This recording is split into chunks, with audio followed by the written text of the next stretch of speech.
be seated. The readings today is a real comfort and an encouragement to all of us. And as we are now approaching the last part of this season after Epiphany, we come to a point of seeing much of the work of Christ in the flesh here on earth and seeing the miracles that He has done, the dealings He had with the people, reading through the Gospels and even the lectionary every Sunday. We now see here in the readings in 2 Corinthians, it says here, so much confidence that God gives us are not that we are adequate in ourselves to consider anything as coming from ourselves, but our adequacy is from God. Our adequacy is from God. I believe that this is a lesson we learn every day, every time that God gives us something to do in any area of life. And sometimes we feel we're inadequate. And I know this firsthand because I experienced this last Sunday. I was given the opportunity and the privilege to be presider in the Tagalog Mass. And as much as I am 100% Filipino, and that I can understand Filipino, I can understand Tagalog, I can speak in Tagalog, maaari akong magsalita ng Pilipino ng tuwid at diretso. But reading Tagalog is an entire different ballgame. Because somehow, probably, I came to a theory that, I think in terms of English. That's why when I look at the words, even though I rehearse the readings, it's just something, a real challenge. But today, it is a reminder to us. It says here that we're adequate in ourselves, but our adequacy is from God. And in any endeavor in life, and in any aspect of life, we would find ourselves saying to ourselves, in the vernacular, we'd say, hindi ko kaya yata, hindi kaya ng powers ko yan. We try to think now, we are inadequate. But God gives us always the strength. I believe what Paul is trying to show us here is that we do not draw our sufficiency from ourselves. Even though we might have the credentials in any area, whether it's in intelligence or in skills. But sometimes in the call of the moment, there are times we must step up to the task. Then can we say a famous line I always tell the people I counsel with, you must believe that you are equal to the task. Whatever task that may be.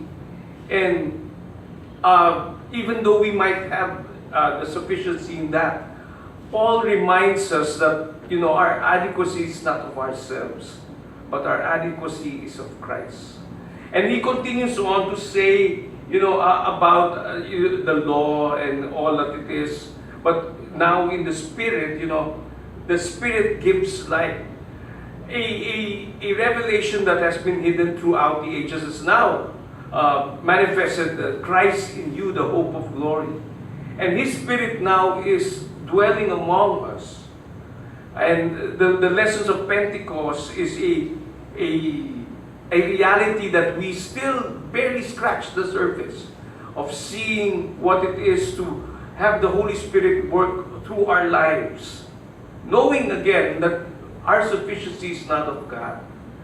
So, a very blessed reminder to us in any aspect, and sometimes it's in counsel. I remember, it seems to be that language is always the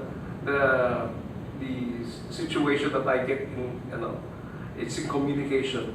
One time we went to Oroqueta and they had a family retreat or family, and I was with Sister Norma and the other from the youth then. This was the early 80s. And I was assigned to the children.